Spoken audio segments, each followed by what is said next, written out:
Bienvenidos a nuestro espacio de Foro con Impacto.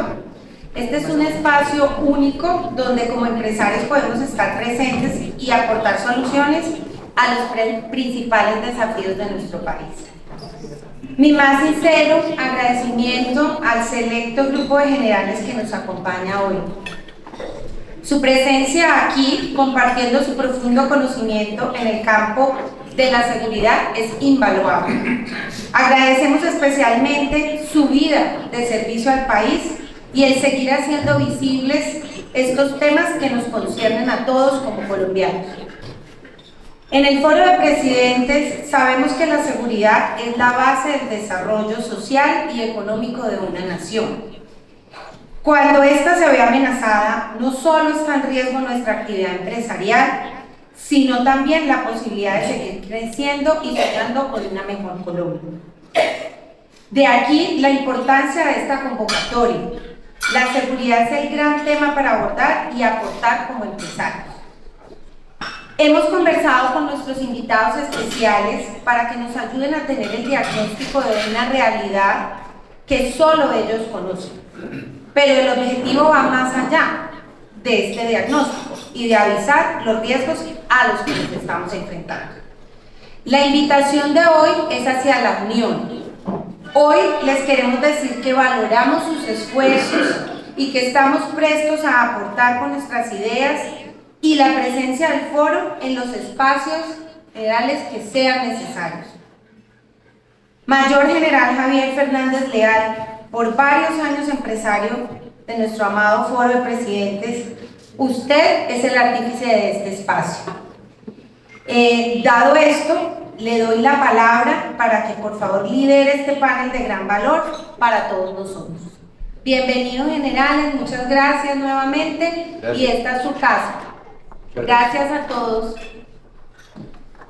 Muchísimas gracias, doctora Carolina. Un cordial saludo a todos los empresarios del Foro de Presidentes, a la Junta número 1, por supuesto, a la que pertenezco, y muy complacido de estar hoy liderando este panel. Este panel es un formato diferente también, como lo está haciendo el Foro ahora, y lo que hemos querido básicamente es hacer el acercamiento entre los miembros del panel a los invitados que están el día de hoy y por supuesto responder las preguntas. Hoy en día los temas de economía, como lo decía la doctora Carolina, la situación fiscal del país, son problemas de los empresarios y todos los días son problemas económicos y financieros. Pero no hay que olvidar que uno de los pilares fundamentales para que se desarrolle un país, para que sea respetado internacionalmente, para que por supuesto tenga capacidad, es su seguridad y la defensa. Hoy me enorgullezco estar en medio de un grupo muy selecto de señores generales que tuvimos la oportunidad de invitar, y aprovechando también en un preámbulo de una reunión que tuvimos también, una junta, la junta número 3 del foro, con el que fue también nuestro profesor en las escuelas, el general Néstor Ramírez Mejía.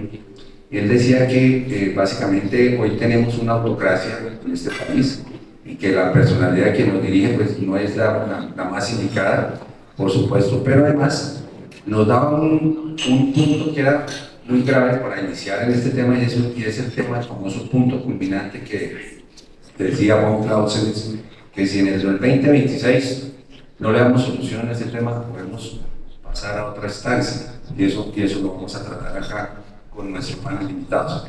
Yo los voy a presentar, y para que ustedes vean la calidad de profesionales militares que tenemos acá. A mi izquierda aquí el señor Guillermo León, en eso hoy el presidente de ACORE, la Asociación Colombiana de Oficiales Retirados, oficial de la Fuerza Aérea por más de 39 años, con más de 13.000 horas de vuelo. Es administrador aeronáutico de la Escuela Marco Fidel Suárez, especialista en gerencia de recursos humanos de la misma organización, especialista en gerencia de la gerencia de negocios de la Universidad de Corboleda, máster en estudios estratégicos de la Universidad de Leiden en Estados Unidos, máster de seguridad y defensa en la Escuela Superior de Guerra. Fue comandante de la Fuerza Aérea Colombiana en los años 2013 al 2015, jefe de operaciones aéreas de la Fuerza Aérea, presidente de la Corporación de la Industria Aeronáutica comandante del Comando de Combate número 1, número 3. A mi derecha, el general José Francisco Forero, hoy por hoy presidente del Cuerpo de Generales Almirantes del Retiro de las Fuerzas Militares, profesional en ciencias militares, administrador aeronáutico, especialista en gerencia financiera, especialista en seguridad y defensa nacional, magíster en seguridad y defensa nacional de la Escuela de Guerra. Estuvo en la Fuerza Aérea Colombiana por 38 años. Sus cargos relevantes: comandante del Comando de Apoyo a la Fuerza Aérea, comandante de 2 comandos aéreos, comandante del Grupo Aéreo de Combate, oficial de operaciones aéreas en operaciones conjuntas, con más de 12.800 horas de vuelo. En la actualidad, como lo dije, es presidente del Cuerpo General de Almirantes de las Fuerzas Militares.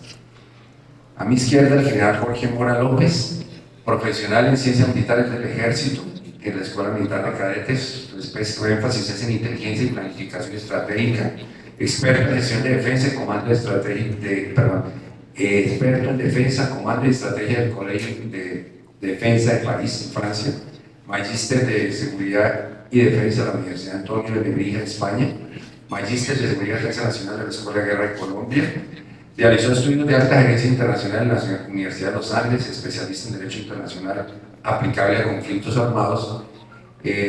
También hizo curso de Estado Mayor en Fort Benning, en Estados Unidos, y durante sus 36 años del Ejército de Colombia desempeñó cargos muy importantes como comandante de la Brigada Especial contra el Narcotráfico, comandante de la Fuerza de Despliegue contra Amenazas Transnacionales del Ejército Nacional, director de Inteligencia Conjunta de las Fuerzas Militares y jefe del Departamento de Estrategia de Amenazas Transnacionales. A mi derecha, el señor general Jairo Delgado Mora, de la Policía Nacional, especialista en seguridad integral de la Administración Policial, diplomado en geopolítica, diplomado en alta gerencia de la Universidad de los Andes, curso integral de defensa nacional, graduado en el programa de liderazgo de gobierno de la Escuela de Dirección de Negocios de la Universidad de La Sabana, director de análisis e investigador principal del Instituto de Ciencia Política de Hernán Echavarría Olózaga. Ha sido director de inteligencia de la IPOL, de la Policía Nacional, y varias participaciones académicas como profesor y director de liderazgo de la Escuela General Santander. Ese es nuestro panel para que ustedes vean la especialidad tan grande que tenemos nosotros en ellos. Y pues voy a empezar dándole obviamente la palabra a ellos. En primer término, a mi general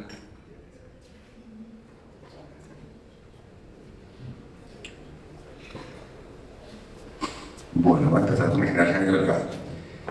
Usted nos habló en la preparación para sobre el nuevo actor revolucionario, sobre los niveles de conflictividad que estamos alcanzando hoy en Colombia y lo que puede estar pasando hoy por hoy en los niveles políticos de nuestro país. Se está subestimando, por supuesto, los procesos de las FARC y el ELN, y hoy se está creando una nueva realidad. ¿Cuál cree usted, mi general, es la situación en ese planteamiento? Gracias, mi general. Un respetuoso y amable saludo a tan prestigioso auditorio.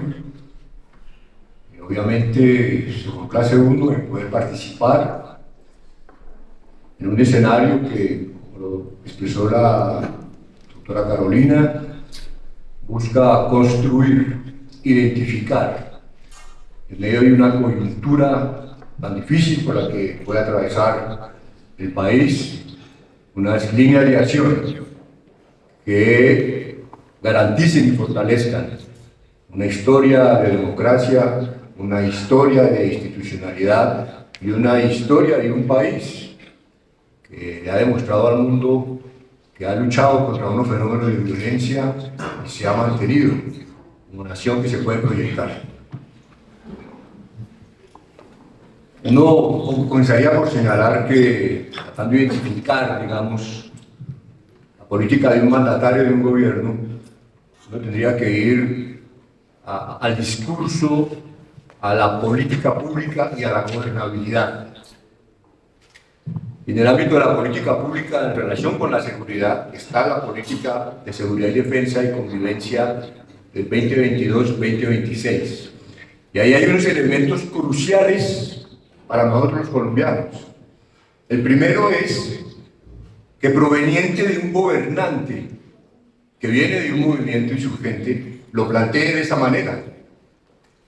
Lo primero que se plantea ahí es que hoy no hay una amenaza insurgente en el país, sino una amenaza multicrimen. Y otro planteamiento que se hace es que ya los grupos armados no aspiran a una revolución, sino a un lucro. Entonces son dos aspectos muy interesantes que uno tendría que mirarlos si son coherentes con el desarrollo de la gobernabilidad o no. ¿Qué ha pasado entonces en estas condiciones?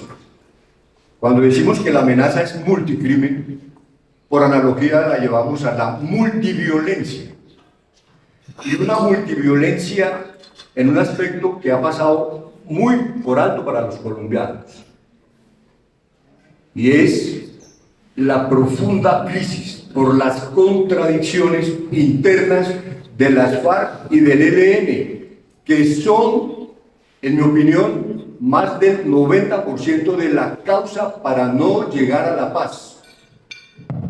Para no llegar a la paz no es el imperio, no es la oposición, no. Es que hay unas contradicciones internas de las FARC y el ELN que históricamente no las han podido resolver y hoy no las han resuelto. Hoy tenemos en esa multiviolencia FARC contra FARC, FARC contra ELN, ELN contra ELN. ¿Sabe qué significa eso? Eso es un aspecto crítico para cualquier proceso de negociación en el mundo. La perpetuación de la violencia. Entonces, la perpetuación de la violencia no está solamente en un ámbito de inequidad y de injusticia social de un país. Ellos, desde su interior, están promoviendo y propiciando la continuidad de la violencia. ¿Cómo entendemos que recientemente, la semana pasada o antepasada, un desmovilizado como Pastor Alape, un proceso legal del acuerdo de Teatro Colón, deba decir públicamente que la segunda Marquetalia de Luciano Marín les ha hecho mucho daño a ellos y a los espacios territoriales de reincorporación? Oiga, qué interesante, ¿no? Nosotros pensamos que eran otros enemigos los que estaban, ellos.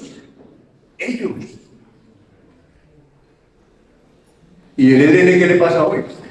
El ELN tiene una historia también interesante. En los 90s hubo una divergencia interna, una decisión interna y surgió un movimiento que se conoció como la Corriente de Renovación Socialista. Ese es un ELN que no estaba de acuerdo con el otro ELN. Entonces hoy lo que encontramos es, y ese es un riesgo que hay que analizar, es que lo que tenemos son unos protagonismos individuales aferrados a unas ideas ortodoxas radicales más en su vanidad revolucionaria que en su realidad de transformación de una nación. Ellos se llaman Luciano Marín, Erlington Chamorro y Néstor Vera.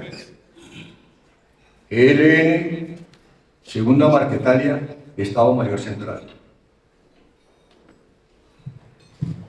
Si la política pública de seguridad y defensa dice que no hay una amenaza insurgente, sino una amenaza multicrimen, ¿ustedes creen que el ELN de Erlington Chamorro, que la segunda Marquetalia de Luciano Marín y que el Estado Mayor de Néstor Vera van a aceptar que son criminales?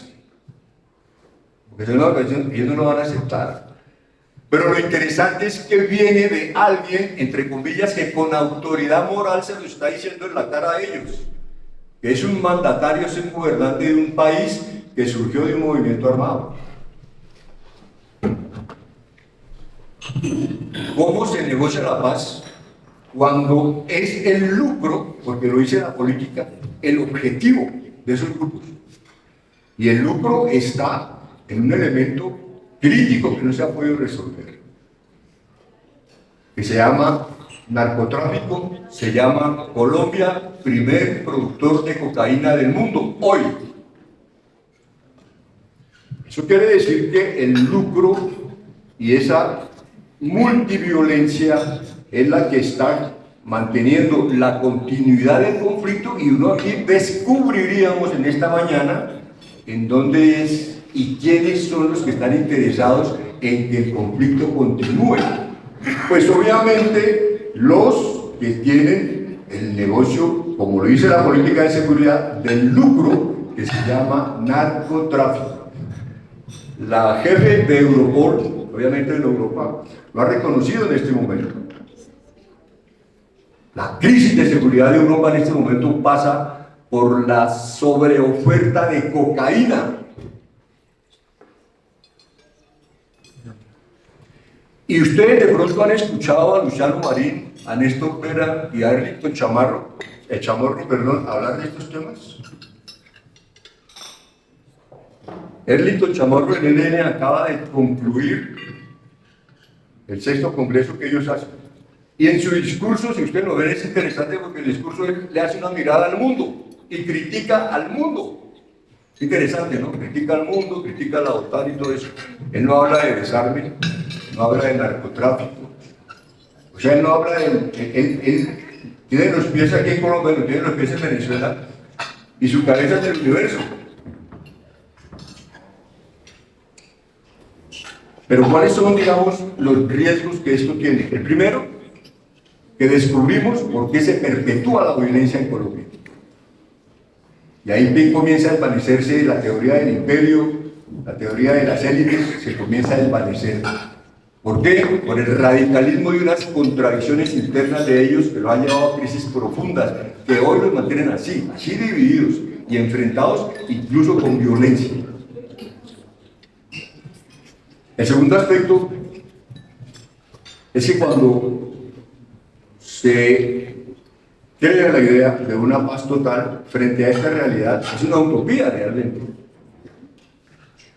Porque hay un error, una premisa errada que se comete en las negociaciones, y es pensar que un acuerdo de paz, primero, es fin del conflicto. Eso no es cierto. Eso no es cierto. Cuando uno le dice que el proceso de paz para fin del conflicto, le está mintiendo.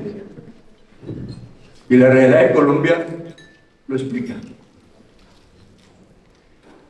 Pero lo segundo es que entonces en el marco de esta negociación, ¿qué ha surgido? Una negociación específicamente con los dos grupos, aunque el ELN reconoce que está en crisis, pero con la segunda marquetaria, digamos, se comete un error también graso en el inicio de las conversaciones. Ese error graso es la subordinación del lenguaje del comisionado de paz. Cuando entre las partes de negociación, una de ellas, sin comenzar antes, ¿no?, casi que en la fase de prediálogo, en el ámbito de la comunicación simbólica, que es el lenguaje, subordina su lenguaje a la otra parte, ya está enviando unas señales de lo que puede pasar con esa negociación. No es posible que el comisionado diga que es fatídico el accionar legítimo de un gobierno, de unas fuerzas militares,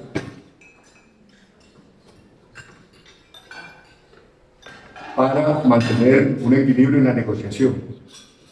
Esto nos lleva a concluir que, primero, el riesgo de concesiones.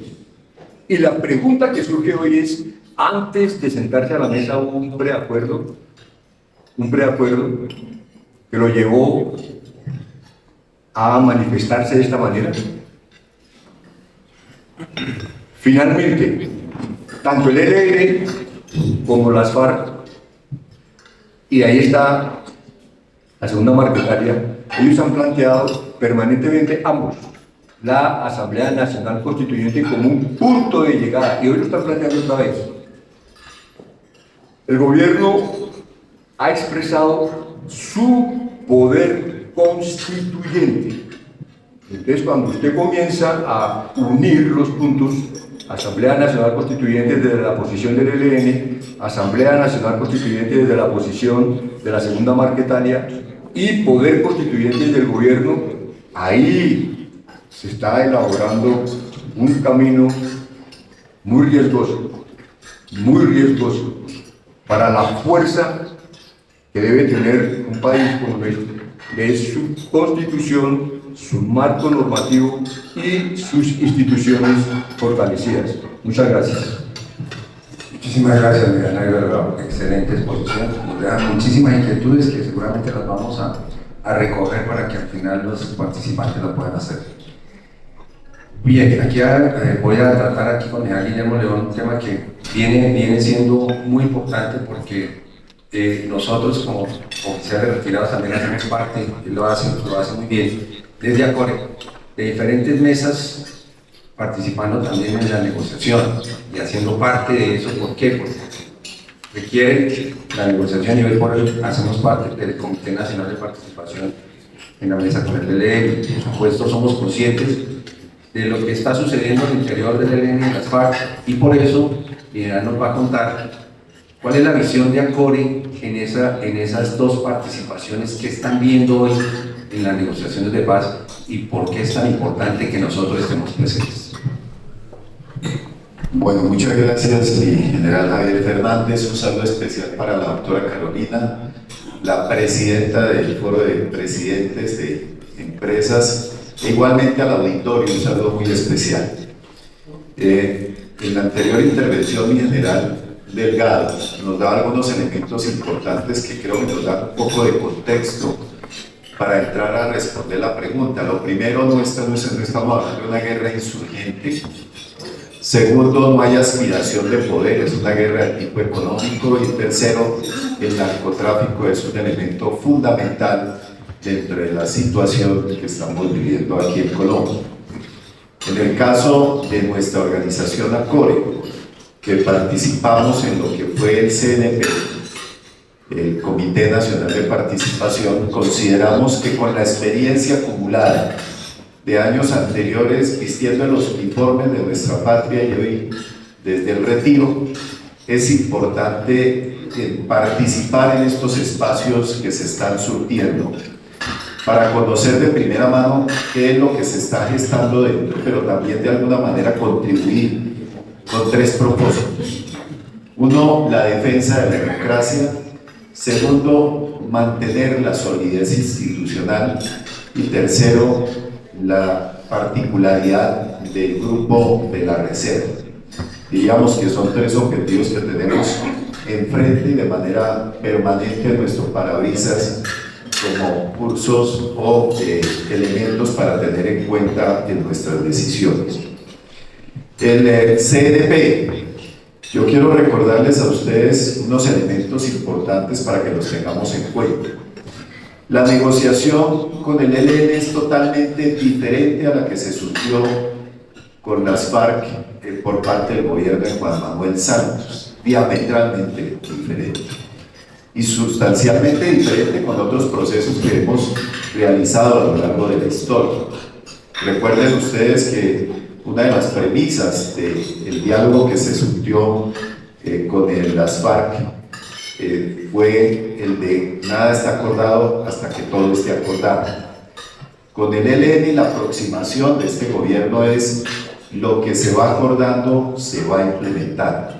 Y hay una diferencia importante que a veces los colombianos no nos damos cuenta de ello y de pronto estamos a la expectativa de esperar de que termine todo un proceso para mirar qué fue lo que se acordó y con ello leer cuáles fueron los acuerdos o puntos de encuentro que se dieron durante estos diálogos.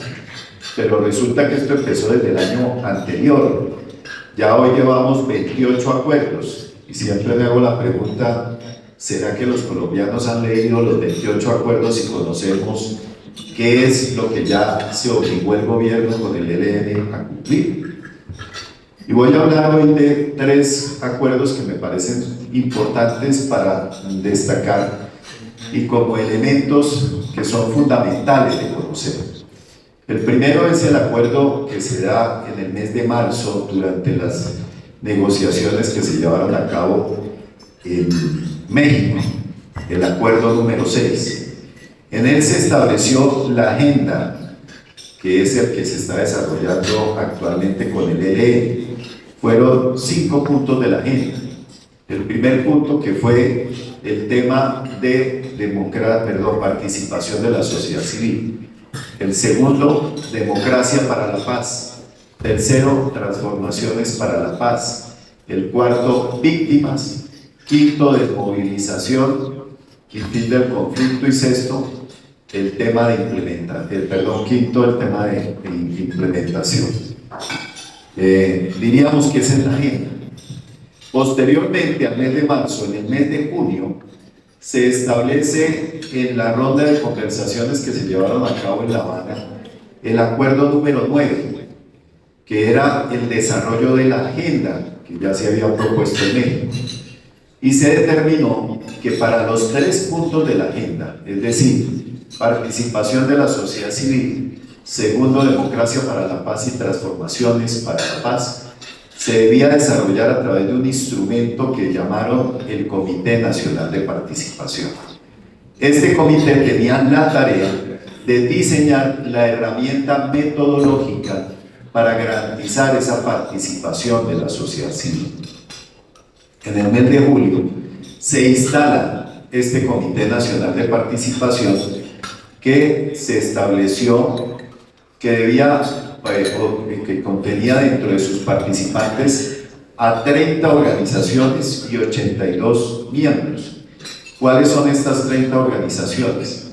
Organizaciones como de tipo ONGs, organizaciones no gubernamentales, gremiales, grupos significativos, grupos étnicos. Básicamente ese era el abanico de organizaciones representadas en 82 personas. De estas organizaciones, ¿cuáles diríamos que son de tipo institucional? 5 o 6. Estaba la SAC, la Sociedad de Agricultores de Colombia, la ANDI, la Mesa Intergremial, estaba la Organización de Mineros, el ICP, el Instituto de Ciencia Política, y ACORE. De pronto se me escapa alguno más, pero diríamos que estas eran las que representaban instituciones o gremios de nuestra sociedad. Ese trabajo se inicia en el mes de julio hasta el mes de mayo, hace 2 meses, donde se llega a las negociaciones en La Habana y se firma el acuerdo el primer punto de la agenda, que es el acuerdo 28. El acuerdo 28, que establece, hubo algo de discusión aquí en el país porque se dieron a conocer los contenidos del modelo nacional de participación. Para esas negociaciones se llevaron 3 documentos a aprobación. Uno que era el modelo de participación, el plan de participación y algunas recomendaciones. En La Habana se firma el primer documento, el modelo de participación. No se firma ni el plan de participación ni las recomendaciones por unas divergencias que planteó el ELN en la mesa, como es el hecho de que para ellos no es procedente firmar la totalidad de los acuerdos, dada la situación que se presenta en las negociaciones que está llevando a cabo el gobierno en el departamento de Nariño con el Frente Comuneros. Para ello diríamos que es una línea de acción del gobierno de dividir el ELN, que ellos no están dispuestos a permitir. Lo que están buscando con ellos es presionar al gobierno que tome una decisión si negocian con ellos en una sola mesa nacional o si van a dividir la negociación por partes o regiones. Diríamos que por eso está congelado en este momento el avance. El ELN está esperando que el gobierno defina cuál va a ser su posición y si va a seguir negociando en una sola mesa, que es donde va a estar el COSE representado. Dicho lo anterior, decirles a ustedes que este acuerdo número 28 vale la pena leer, y vale la pena desmenuzarlo, porque allí está para mí el futuro de lo que viene para el país. Cuando uno habla de participación de la sociedad civil, es cómo va a ser o cómo se va a lograr que realmente el país nacional esté representado en cada uno de los sectores, en cada uno de los gremios, en cada una de las áreas representativas de nuestra sociedad, para definir los dos puntos que para mí son la construcción de un futuro Estado aquí en Colombia, como es el tema de la democracia para la paz y transformaciones para la paz. En este documento se habla también de cuáles van a ser los ejes de esas transformaciones, y los ejes de esas transformaciones son 4. 1, el del modelo económico. 2, el régimen político. 3, el tema ambiental. Y 4, el tema de educación y cultura. Pero no sé si alguno de aquí lo haya hecho, lo quiero leer textualmente. Hay una parte donde menciona precisamente el tema de los ejes, y en estos ejes, a ver, los buscamos aquí un segundo.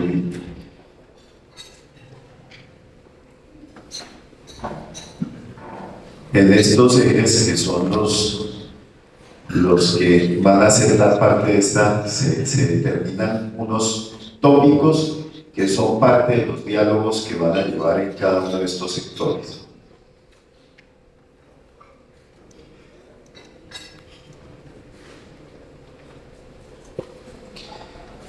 Okay.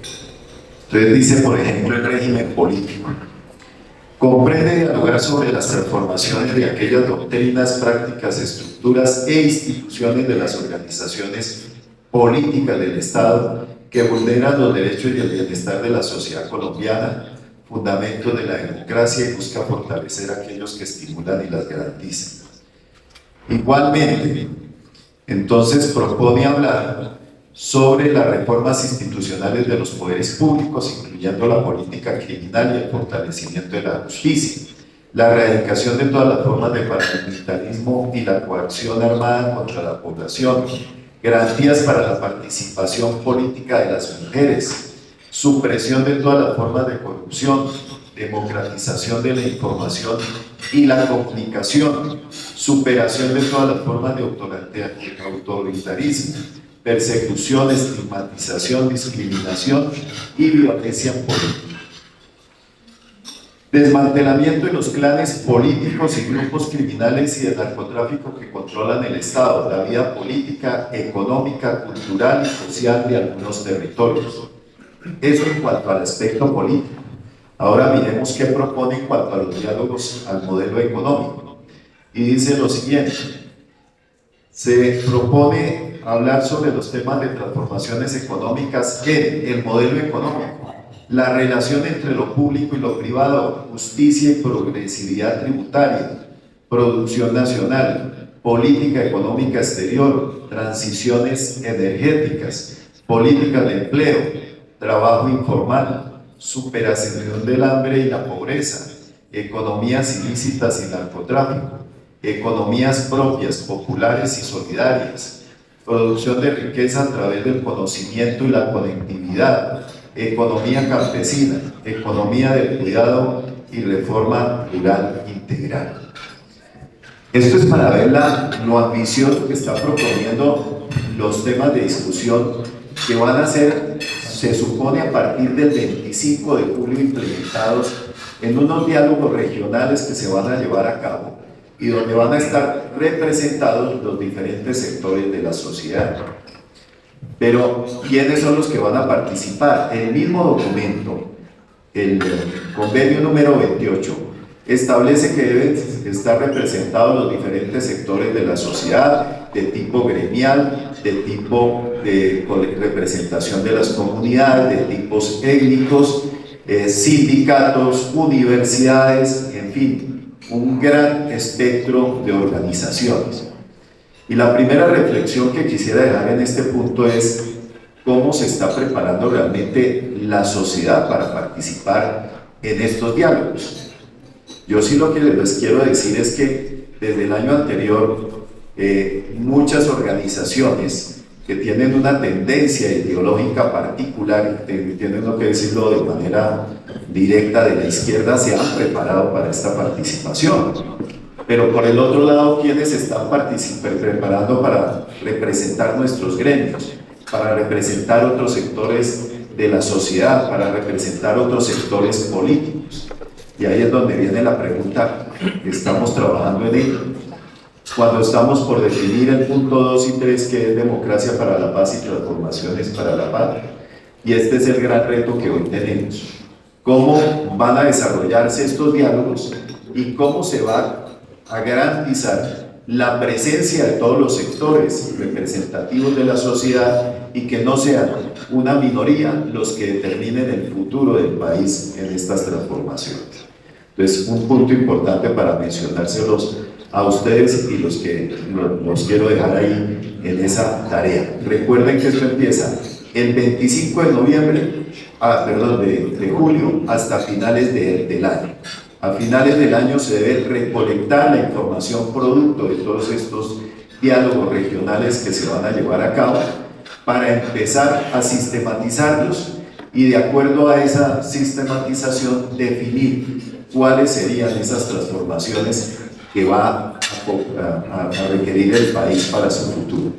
Queda una incógnita todavía definida que en el mismo Acuerdo 28 tratan de darle luz y claridad a raíz de la presión que se ejerció para que allí quedara consignado cómo se iba a hacer, porque ahí surgía también la pregunta de la Asamblea Nacional Constituyente. En este documento se habla que estas transformaciones se van a darles vida a través de los planes nacionales de desarrollo, planes territoriales de desarrollo, planes de desarrollo municipal, en fin, a través de política pública, pero sin embargo se va a necesitar un instrumento que les dé validez o que oficialice todas estas propuestas que van a surgir de estos diálogos que se van a llevar. Dejaría allí la presentación con estas reflexiones y con estos puntos que considero importantes para que conozcamos de lo que es el artículo 28. Sugerencia: hay que leerse el acuerdo número 6, el acuerdo número 9 y el acuerdo 28 para entender hacia dónde está caminando esta agenda de transformaciones que se ha planteado con el ENDI. Bueno, muchísimas gracias. Mira, una cosa que no le habíamos dicho con la señora presidenta es que nos íbamos a preocupar un poquito, van a quedar un poquito preocupados con toda esta presentación, pero lo más importante es que también tengamos la oportunidad de ver estos aspectos que son fundamentales para el país. Yo quiero ahora pasar por el lado del señor general Mora para preguntarle en los temas que es de su completo análisis, porque por hoy está también asesorando a varias entidades en estos temas, y es ¿qué pasa con estos 2 años de gobierno? ¿Qué está haciendo la izquierda en temas de seguridad y defensa? ¿Y cuál es en general el comportamiento de los grupos armados en Colombia durante estos últimos 2 años? ¿Cuál ha sido la verdadera dinámica? En general, vemos en ese análisis que seguramente usted ha hecho y que lo ha leído en sus escritos, desde el punto de vista político-militar, cuál es o cómo se presenta hoy la famosa guerrilla binacional que nosotros vemos permanentemente entre Colombia y Venezuela. Muchas gracias, mi general. Muy buenos días para todos. Quiero agradecerle inmensamente a la doctora Carolina y obviamente a todos los presentes en este foro. Hace poco estuvimos también participando en un foro en el Nogal y manifestaba yo que en realidad estos escenarios son supremamente importantes. El país necesita hoy más que nunca una integración total de la sociedad, del empresariado, de los gremios en torno a la seguridad y defensa nacional. Y por eso yo quiero hacer un paréntesis de la pregunta que me formuló mi general Fernández para tocar algo fundamental y que debemos entender. Son 2 aspectos. El primero es entender que el conflicto colombiano tiene una correlación directa en el aumento y control de las economías ilícitas, en especial el narcotráfico y la minería ilegal. Y este primer aspecto está también correlacionado directamente con el diseño y estructura de una estrategia de seguridad y defensa coherente y consecuente a las realidades políticas, económicas, sociales y militares. Cuando hablo militares y policiales, ¿no?, que existen para que en realidad esa estructura de esa política y defensa y seguridad nacional sea coherente y consecuente a lo que esté viviendo el país, y lo mencionó mi general Delgado en su intervención. Y tercer aspecto es que si no hay un respaldo político, entre comillas, presupuesto y cohesión del líder, en este caso el presidente, hacia la fuerza pública, pues indudablemente nos estamos encontrando en un escenario crítico, y ese es el escenario que tenemos actualmente en el país desde hace 2 años por la llegada de este gobierno.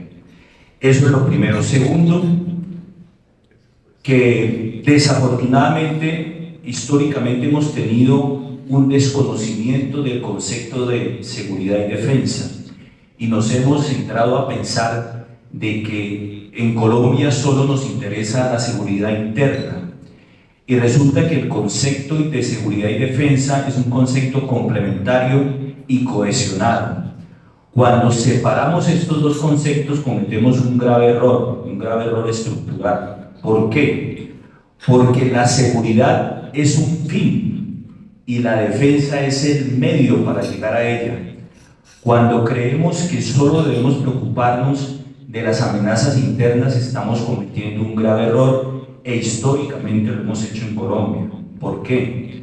Más aún cuando estamos enfrentándonos a unas amenazas híbridas transnacionales, donde la gran mayoría de su influencia viene de afuera.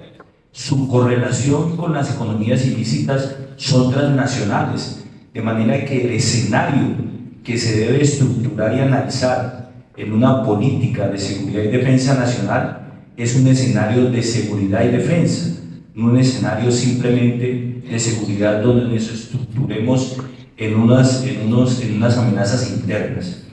Luego, este aspecto con el que les mencioné inicialmente de la correlación que hay con las economías ilícitas, con un diseño, una estructura y con un respaldo político a la fuerza pública, pues nos lleva a pensar de que este escenario que tenemos con este gobierno pues nos está llevando a un punto culminante, como lo mencionó mi general Fernández al principio.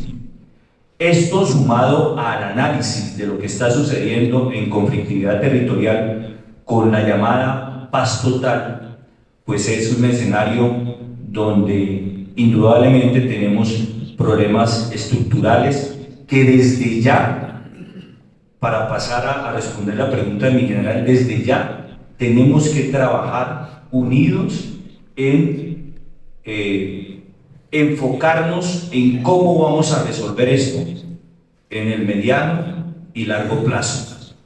Porque hay que entender que lo que está sucediendo ya es un problema que tenemos, y contra los problemas no hay que pelear de frente, hay que pensar en lo que tenemos que hacer para recuperar lo que está sucediendo. El problema que sucede con los grupos armados organizados es que el ELN y las extintas FARC, que ahora son disidencias que están divididas en 2 grupos, la Segunda Marquetalia y las disidencias de Iván Mordisco, que se autodenominan Estado Mayor Central, es que son 2 grupos armados que, posterior a la zona de extinción y al proceso que se hizo con el gobierno de Pastrana, fueron gobiernos que encontraron en Venezuela un refugio gracias al chavismo.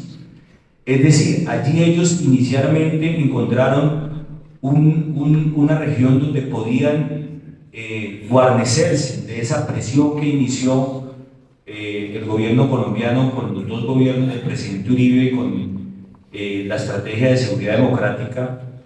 Pues estando allí empezaron a darse cuenta que encontraban no solamente un refugio, sino su base de operaciones, y empezaron a convertirse en 2 grupos armados organizados binacionales, que allá particularmente el ELN, pasó a ser un grupo paramilitar. El ELN en Venezuela es un grupo paramilitar porque actúa en coordinación con las fuerzas del orden de Venezuela.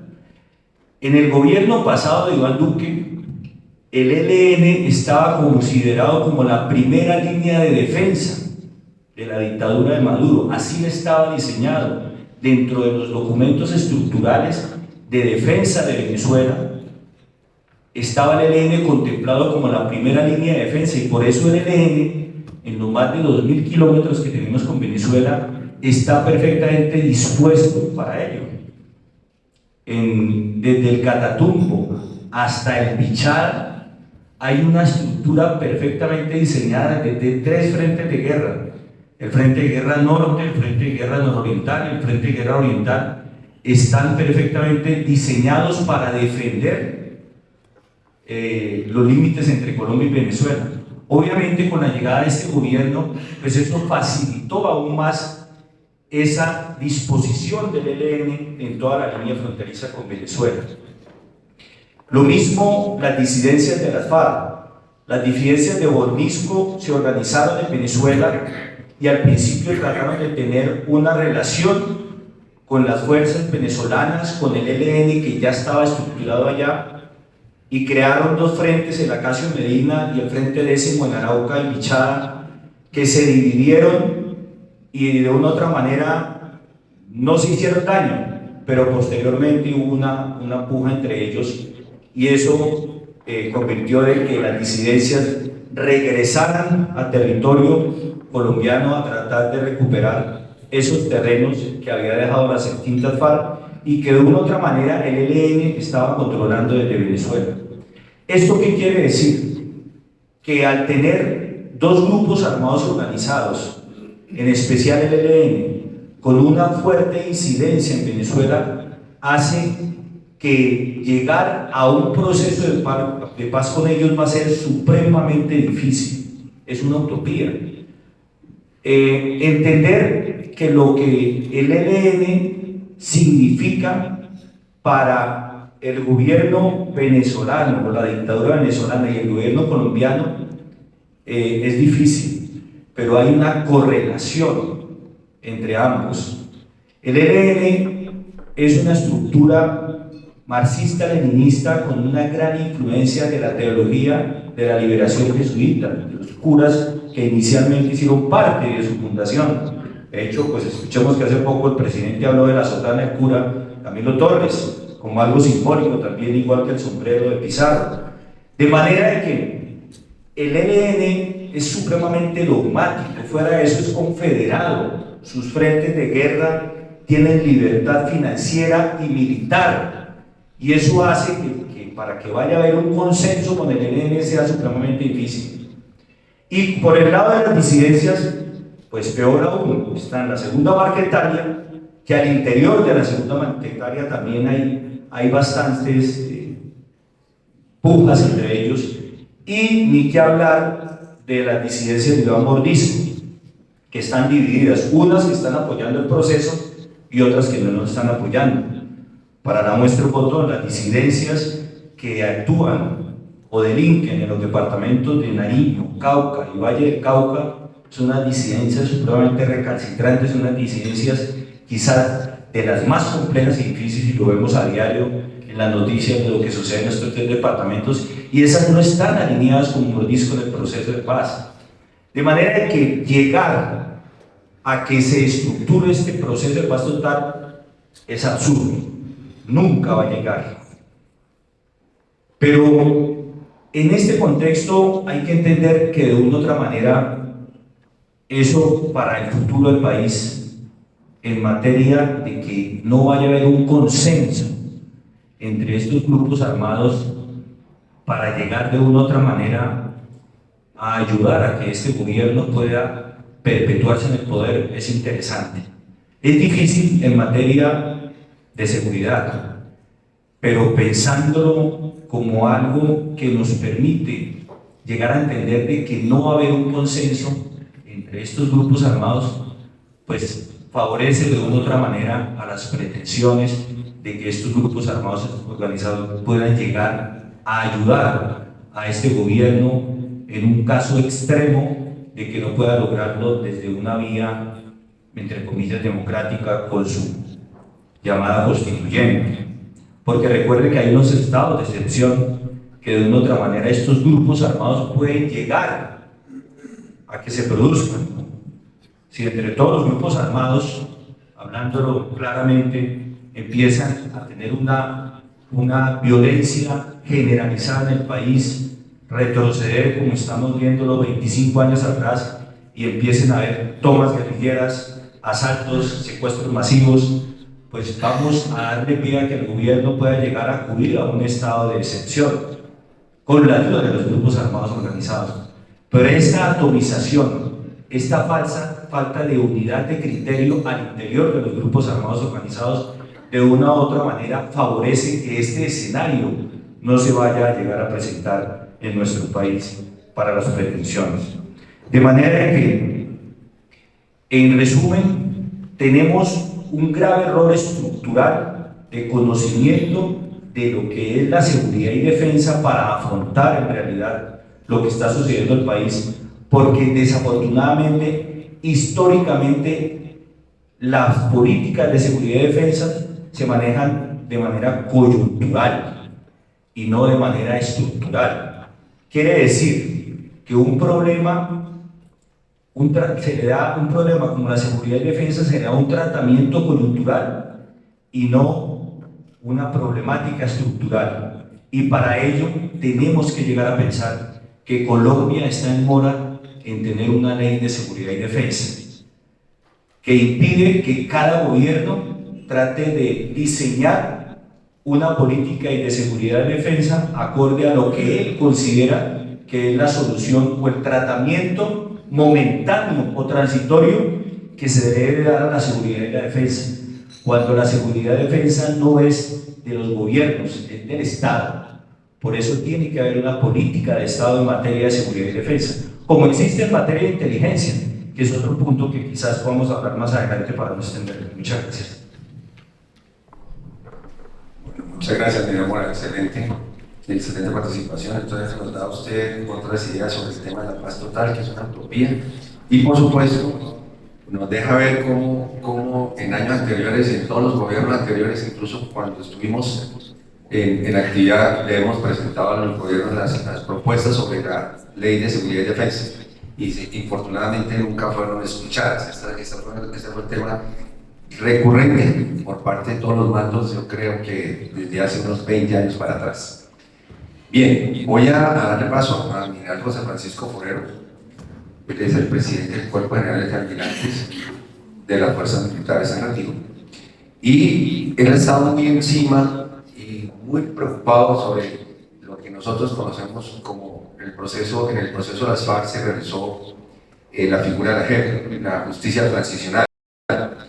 Esa justicia transicional está operando hoy desde hace más de 10 años, y por supuesto se aprecia que la jurisdicción la han ampliado, y hoy por hoy ya tenemos hasta grupos paramilitares metidos ahí, y hay muchas expectativas por parte de los militares en retiro sobre lo que sucede en esta JEP. ¿Qué implicaciones puede tener la JEP hoy en lo que nosotros estamos viendo en las circunstancias del país, y cómo lo ven los señores generales y almirantes en retiro? General, muchas gracias. Un saludo especial para... Aquí no. Un saludo especial para todos. Gracias por la invitación. Represento el pensamiento del Cuerpo General de Almirantes de las Fuerzas Militares en nuestro buen retiro. Y en este tema tenemos que hacer varias precisiones. No es una justicia, es una jurisdicción. Y como jurisdicción tiene unos límites que se establecieron en el acuerdo, muy hábilmente establecidos en el acuerdo, porque por ahí empieza el cierre de la paz con las extintas FARC, entre comillas, porque ni hubo un cierre, ni hay extintas FARC, y menos hay una justicia reparativa, como fue el espíritu de esta jurisdicción. ¿Hoy qué tenemos? Hoy tenemos, sí es cierto, una serie de militares que cometieron errores que no deberían estar en esa jurisdicción, deberían estar pagando y purgando sus penas en las cárceles normales del país, porque se salieron de la línea ética de la formación y de la capacitación que reciben en todas las escuelas militares y durante la trayectoria de su carrera. El que se sale de los principios, de los valores fundamentales de una institución como es la institución de las armas que representan la seguridad del Estado, debe ser juzgado de esa manera. Todos hemos tenido unas oportunidades en la formación para poder hacer las cosas bien, como se ha hecho.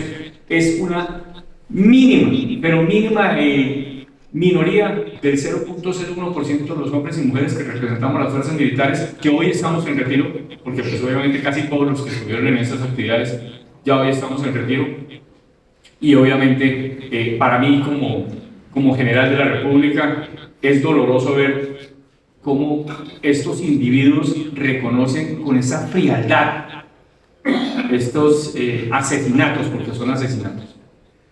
Claro, yo usé las armas durante 39 años, pero usé las armas en defensa del Estado, en defensa de la sociedad. Si en defensa del Estado y de la sociedad alguien cayó, lo siento mucho como colombiano, como persona, pero es que al delincuente hay que atacarlo, al delincuente hay que detenerlo porque nos está haciendo daño a toda la sociedad. La JEP entonces nace, arranca los 1.600 hombres y mujeres de las fuerzas militares que estaban detenidos por delitos de este tipo. Claro, van y se acogen, les dan unas prerrogativas, pero les dicen, oiga, ¿y usted qué más sabe? Y entonces empiezan a involucrar con supuestos a una cantidad de hombres y mujeres que lo único que hicimos fue trabajar por este país. Y entonces con el, a mí me parece, y yo cumplía órdenes, y con un sesgo muy político, que aquí es donde quiero que todos pongamos la cabeza, es un sesgo muy político con el afán de desdibujar las políticas de seguridad, desdibujar una persona o unas personas y obviamente llegar a los máximos responsables. Eso hablo de la parte de las fuerzas militares. Pero este año, en el mes de marzo, febrero, finales de febrero, principios de marzo, surge una carta. Prácticamente esto se convirtió como en dos bandos, ¿no? Las fuerzas militares, los oficiales, suboficiales y soldados de las fuerzas militares involucrados en falsos positivos y las FARC. Entonces las FARC en su acuerdo muy hábilmente dicen, no, acá solamente vamos los máximos responsables.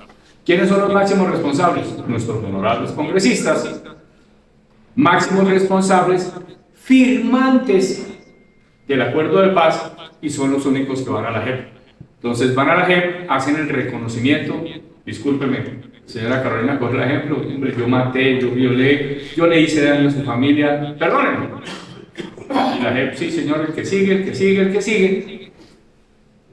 Pero bajo este documento que se firmó en el 2016, se indultaban 8.300 hombres que era su guerrillera, la gente de base.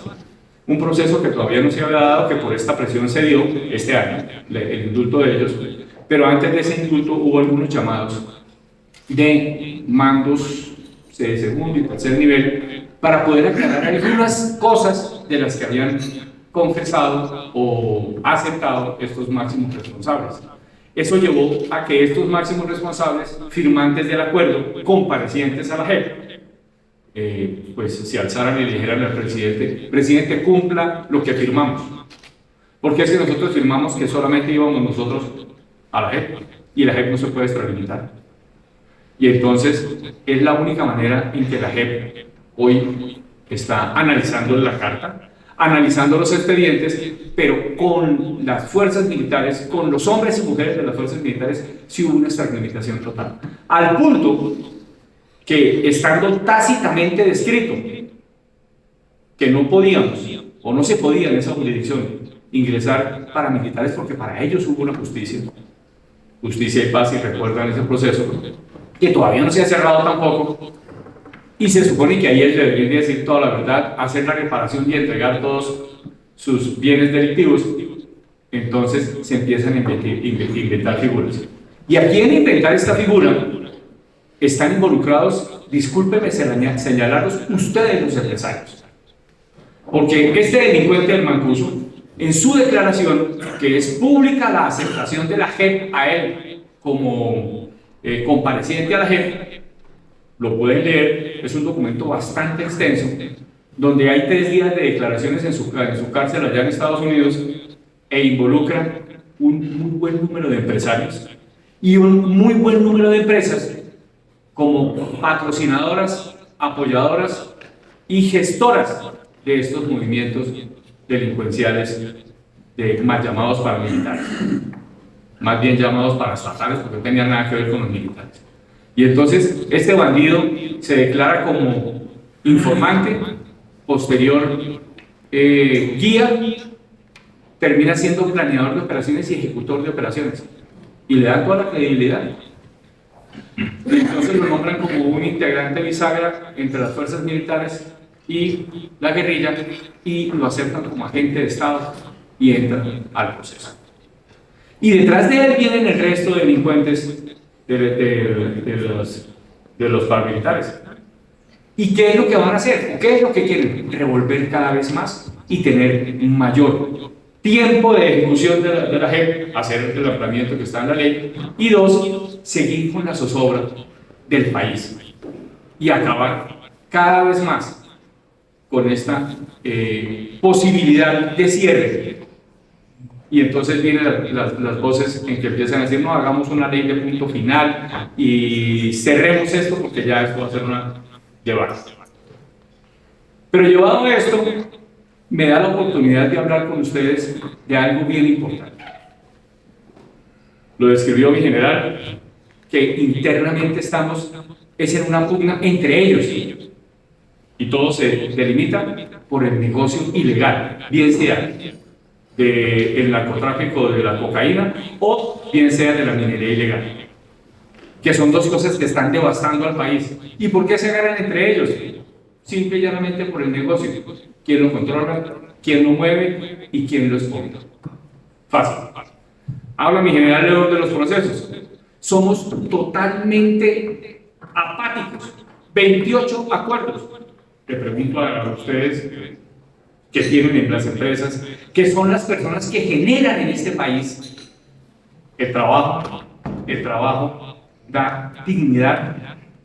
El trabajo genera oportunidades y posibilidades, y las oportunidades y las posibilidades nos dan desarrollo. Pero algunos de nosotros nos hemos preocupado por leer alguno de estos acuerdos. Y más todavía, tienen ustedes en sus empresas personas que les manejan la seguridad. Ellos son los responsables de que ustedes no estén preocupados por este tema y que no tengan ese círculo cercano avisorándolos para que ellos no se dejen convencer de este encantador de serpientes, que lo único que sale es a arengar, a levantarle el pecho al que no tiene, pero no tiene, no es que no tenga, es que si lo hace ver él a esa persona que no tiene, porque tenemos muchos empresarios y gente pensante que todavía lo apoya. Pero es un encantador, y disculpen de ser tan crudo, pero es que tenemos que poner los pies hoy en el gobierno. Y ustedes son los llamados a eso. Aquí los militares son el centro. No, nosotros estamos para respaldar, nosotros en la actividad y en el retiro estamos para respaldar a la economía del país, a la política del país, a la justicia del país, para que eso se cumpla, porque tenemos el poder de las armas, el respaldo del país, de la seguridad. No somos nosotros los que tenemos que ir adelante, son ustedes, y tienen el respaldo de sus fuerzas militares y la Policía Nacional. Se los puedo garantizar. Hemos hecho durante los últimos 40 años al contrario.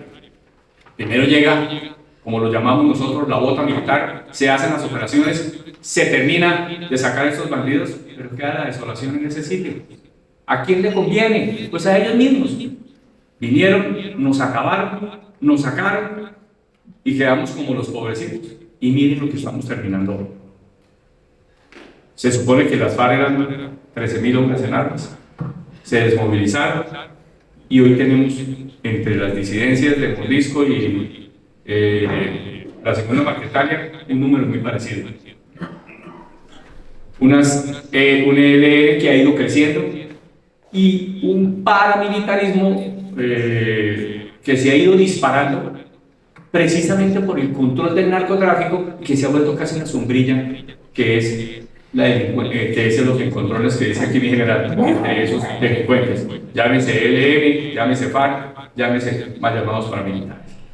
Entonces es importante que ustedes como empresarios, ustedes como personas productivas en este país, entendamos que estamos también involucrados en el problema y que con las extralimitaciones de la Jurisdicción Especial para la Paz fácilmente van a ser llamados y requeridos a esa jurisdicción para responder por los testimonios de estos bandidos, que lo que digan se convierte en una oportunidad para esa jurisdicción, pero sí en un daño para el buen nombre del país y de sus empresarios.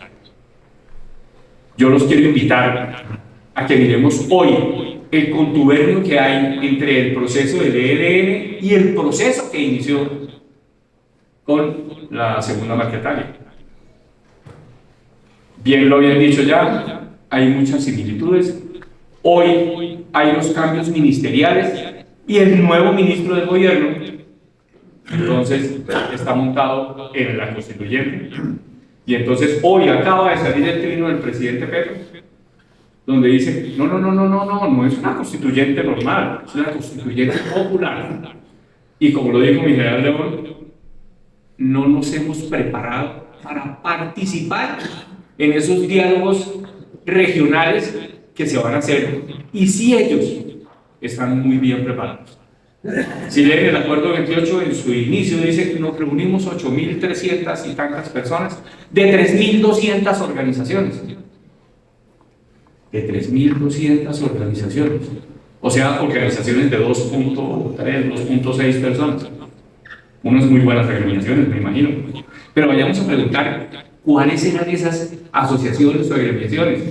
Claro, todas organizadas por el ELN, todas organizadas por estas disidencias o este pensamiento que nos va a acabar. Es el 20% del país, es el 20% del país, y el otro 80% está a la expectativa.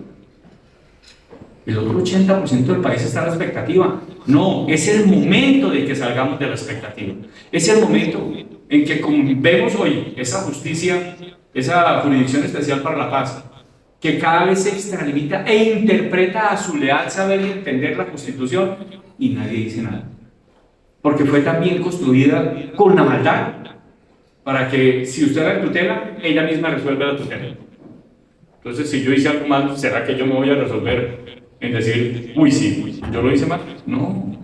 Entonces, todo lo que usted haga va en detrimento del normal desarrollo de un país que se supone que es una democracia, que se supone que nosotros participamos de la Constitución del 91, que ellos, como bien lo decían esta mañana, ellos no fueron a la Constitución del 91 como bandidos, porque ellos ya estaban reincorporados, habían sido indultados y se sentaron como dignos caballeros.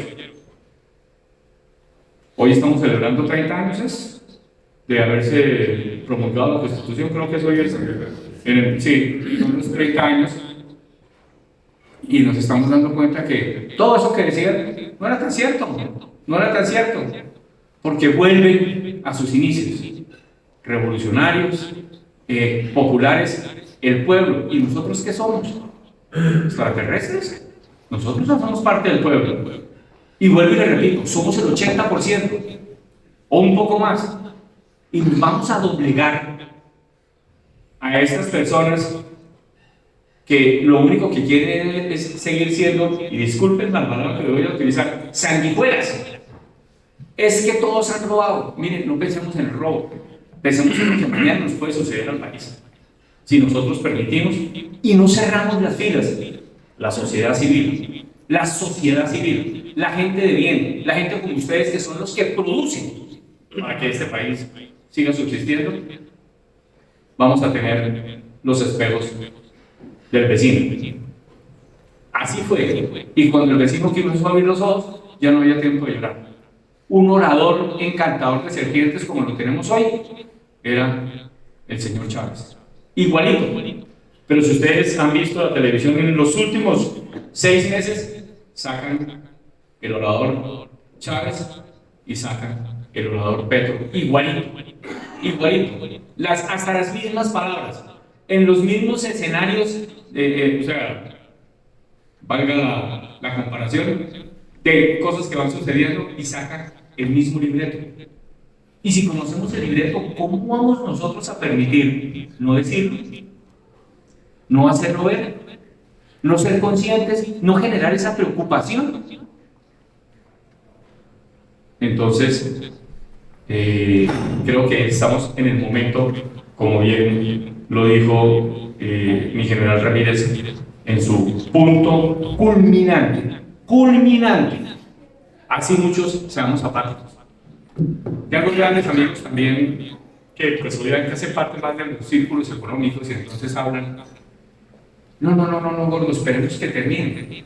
Es que eso de estar echándonos bala a toda hora, no, hablemos. Sí, claro, el diálogo es importantísimo, pero cuando es franco y sincero, cuando usted tiene la intención de, pero bien lo hicieron ver, y ya no lo voy a repetir, no tienen intención de desarmarse, no tienen intención de desmovilizarse, no tienen intenciones de gobernar, o sea, de implementar su ideología, sino tienen la intención de seguir delinquiendo para poder tener un negocio que los puede sostener y que cada vez nos va a llevar a estar más tranquilos.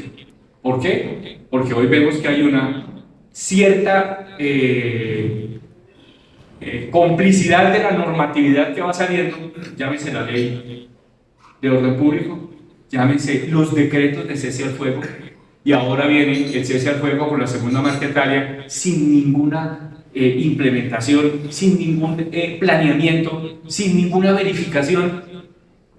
Y entonces la palabra es en un desescalamiento del conflicto. Esa palabra la conocimos en el proceso con las FARC. Y fue un desescalamiento del conflicto, pero no fue conflicto, fue un desescalamiento de las capacidades de las fuerzas militares y de la policía, que se mantienen al interior, pero que no se ponen en práctica porque obviamente la legislación no lo va prohibiendo, o simplemente la política interna del gobierno la va volviendo una restricción. Y yo les quiero decir a ustedes, no es que las fuerzas militares y la policía no estén haciendo, no, ellos están actuando. Y lo podemos ver cuando en 2 departamentos o 3 departamentos nos dejaron actuar e inmediatamente devolvamos a Semana Santa. Operaciones permanentes, sostenidas, exitosas.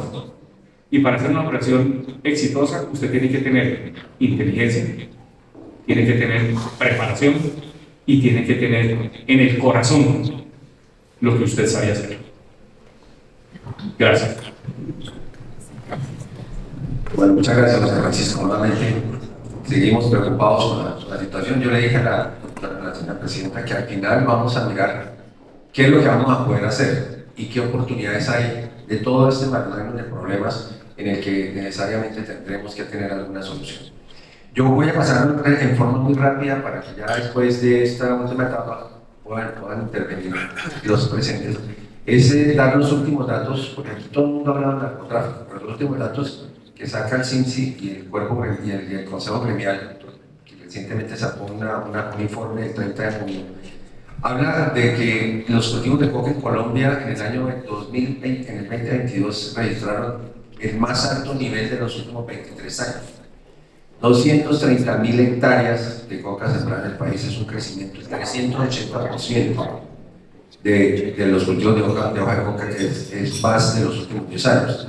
A la par del crecimiento de ese cultivo de hoja de coca, se observa un incremento en la producción potencial de clorhidrato de cocaína en un 500%, es decir, mucho más entre los años 2013 y 2022, a pasar a una producción aproximada de 290 toneladas métricas, es decir, un nivel de exportación de 1.738 toneladas métricas.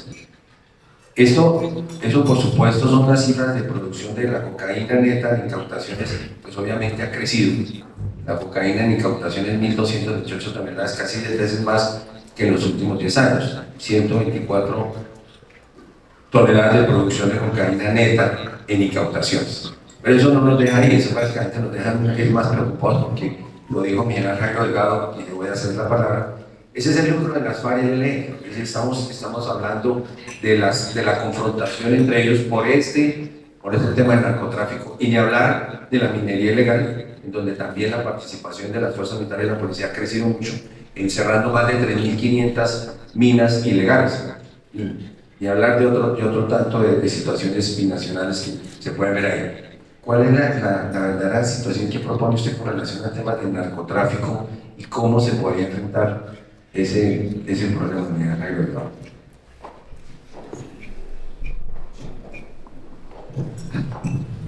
Gracias, general. Obviamente que la visión política del fenómeno decide y determina la estrategia.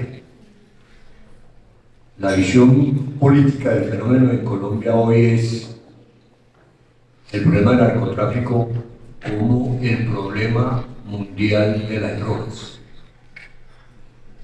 Ahí no está hablando del problema de Colombia, está hablando del problema mundial de las drogas.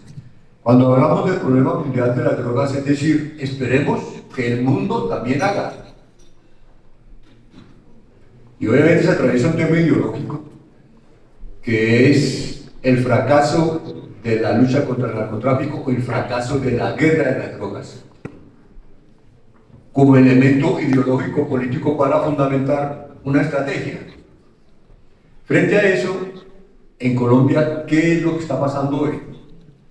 Hay una visión o una política ambivalente frente al narcotráfico. Los cultivos ilícitos, en cierta forma, son legales. Usted incluso ha señalado ciertas comunidades que hay que proteger porque, entre comillas, digamos, hacen parte de un pan comer en algunas comunidades. Pero el tráfico de cocaína es ilegal. Estamos ahí, hay un punto hacia donde vamos a llegar, que es lo que pasa en el cotidiano vivir de un colombiano con lo que coloquialmente llamamos nosotros aquí las ollas, con los expendios del narcotráfico, que son uno de los mayores generadores de violencia en este momento urbano. También tenemos esa ambivalencia. Por un lado, es legal la dosis personal, pero esa persona que legalmente tiene derecho a su dosis personal no tiene el oferente legal para encontrarla, tiene que ir a la olla. Entonces, el camino que recorre el consumidor legal es un camino que pasa por una cosa que se puede llamar el purgatorio, y tiene que pasar por el purgatorio para ir a una parte ilegal, obtenerla, salir de ahí y decir, estoy ejerciendo un derecho. Eso se llama la zona híbrida de la seguridad. Colombia está en la zona híbrida de la seguridad. ¿Qué es la zona híbrida de la seguridad? La zona híbrida de la seguridad es donde hay la intersección de la ilegalidad con la legalidad como fenómeno de convivencia de una comunidad, de una sociedad o de un país. Ahí, ¿quiénes son los que se sacrifican? Pues las instituciones. Esta zona híbrida de la seguridad, en donde la ilegalidad y la legalidad conviven,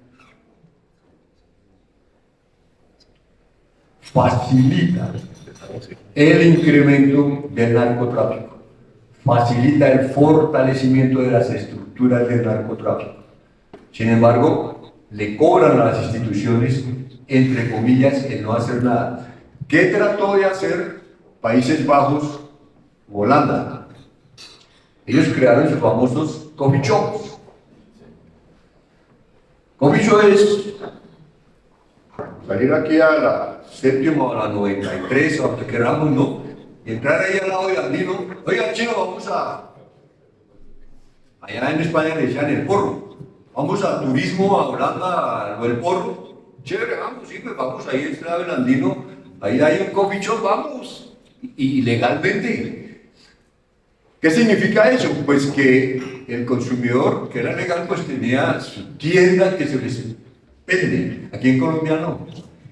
Pero esa ambivalencia nos permite, en el marco de una... Ahora, esa zona híbrida de la seguridad, hay que tener en cuenta que es, entre comillas, el cementerio de toda política pública de seguridad.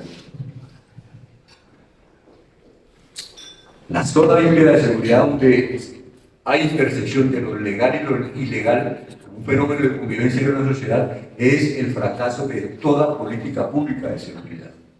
Mientras nosotros no resolvamos esa ambigüedad, esa es la solución.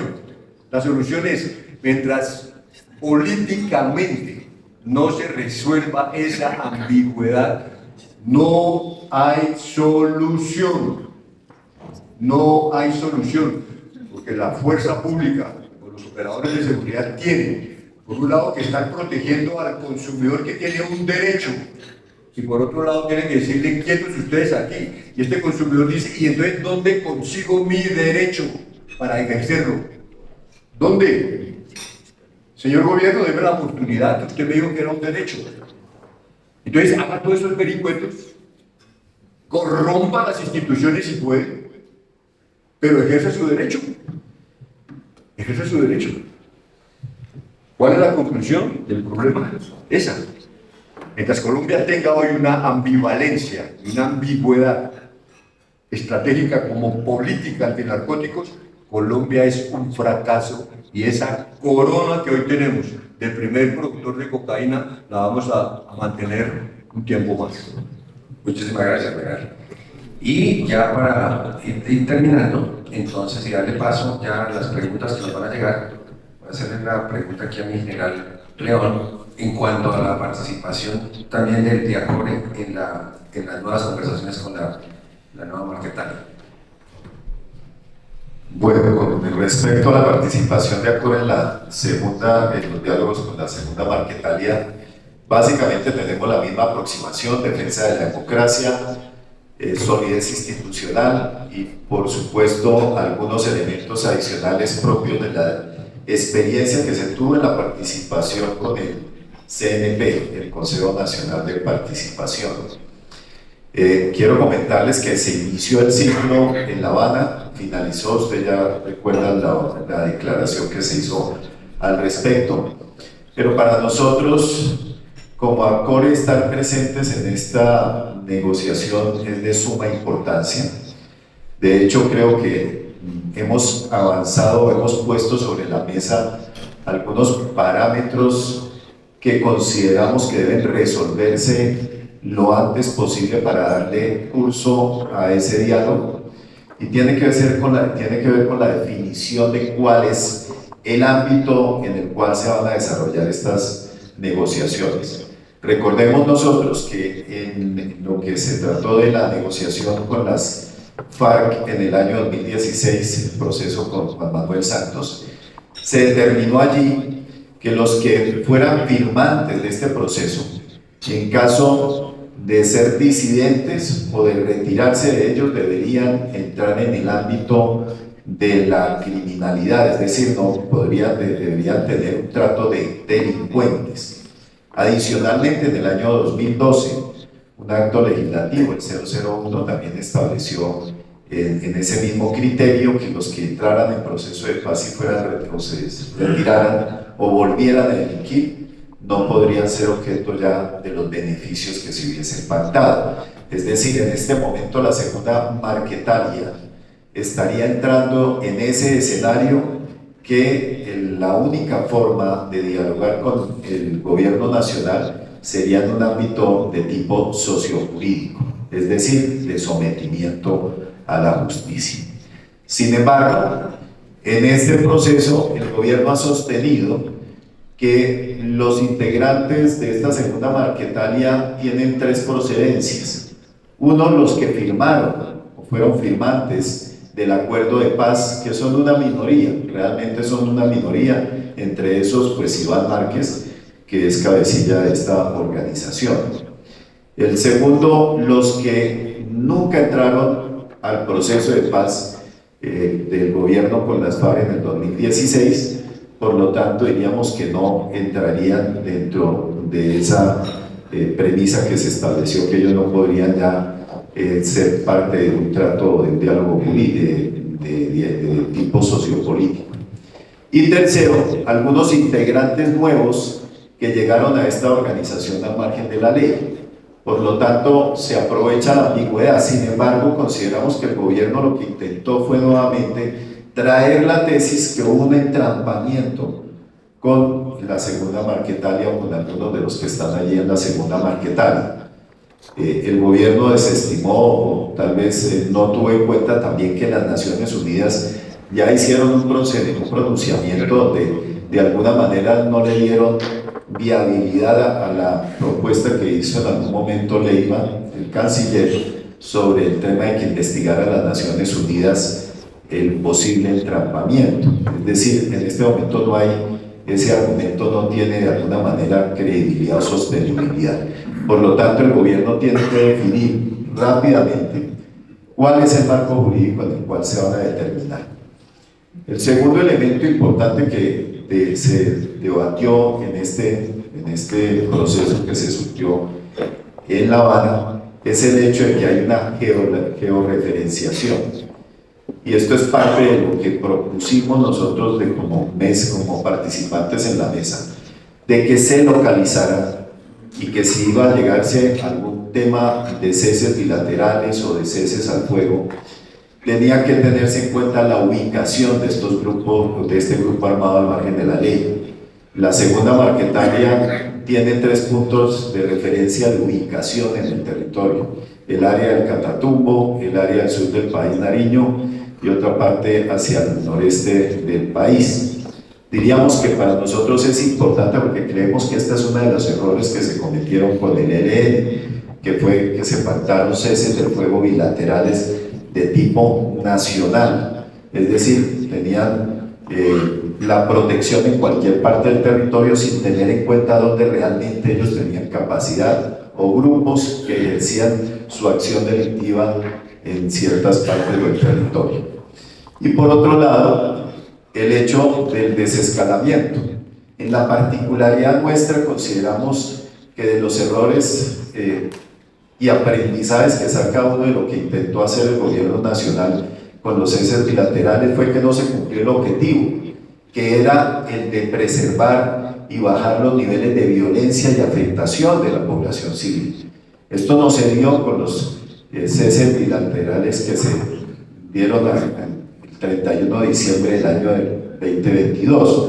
Al contrario, creemos que en algunas zonas se han incrementado los fenómenos criminales y hoy vemos como resultado de esa dinámica de los ceses bilaterales mal organizados, mal llevados metodológicamente, con falencias evidentes, que tenemos 3 fenómenos que hoy tenemos en el territorio. Uno, que es la fragmentación del territorio, es decir, cómo hay áreas que parecen repúblicas independientes dentro del mismo territorio nacional. Segundo, la gobernanza de la criminalidad, que es cómo los servicios y bienes que debe proveer el Estado los están dando organizaciones al margen de la ley. Y dentro de esa gobernanza de la criminalidad vemos nosotros lo que hemos llamado el control territorial, el control económico y el control social y político. El control económico, porque estos grupos al margen de la ley que se nutren de las economías ilícitas también de alguna manera han permeado las economías formales, es decir, recursos que se obtienen del narcotráfico, la minería ilegal, el contrabando, el tráfico de migrantes, etcétera, empezaron ya a verse evidenciados en que estos grupos invierten en las economías, diríamos, legales aparentemente. Son los dueños de las empresas transportadoras que mueven pasajeros en las regiones, son los dueños de los camiones que manejan o trasladan la carga y los insumos y víveres dentro del territorio, son los dueños de las discotecas, de prostíbulos, en fin, se han metido dentro de la economía legal y eso los hace mucho más sofisticados de lo que pasaba en la década del 90. Igualmente el control social, son los que determinan las normas para vivir, las normas de convivencia. Veíamos cómo ya lanzaban o colocaban un manual de convivencia en una de las regiones, pero son los que determinan cómo se debe transitar, bajo qué normas, son los que hacen los censos, son los que tienen que dar permiso para que entren a la región visitantes, a los mismos habitantes de la zona, en fin, son los que determinan y solucionan los problemas de convivencia y de justicia que se presentan en los territorios. Y también el control político, en el sentido que desde el año 23, cuando se sucedió las elecciones del mes de octubre, participaron y de alguna manera cooptaron elecciones en partes del territorio. Es decir, hoy tenemos candidatos que ellos apoyaron o que tienen nexos directos con estas organizaciones, es decir, hoy están ejecutando presupuesto también del Estado. Estos son los tres fenómenos que hoy vemos y que son parte de ello y que tratamos hoy en nuestro rol que tenemos dentro de esta mesa de negociaciones de evitar o de buscar la manera de que estos acuerdos se lleven de una manera mucho más garantista para proteger nuestra democracia, para proteger nuestras instituciones, proteger la fuerza pública y por supuesto que se cumpla la misión constitucional de la fuerza pública en los territorios. Estamos a puertas de hacer el análisis de lo que fue esa participación de la primera ronda desde el punto de vista de institución con el negociador que tenemos allí y seguramente ahí saldrán algunas líneas de acción para lo que va a ser el segundo ciclo de conversación con esta organización al margen del área.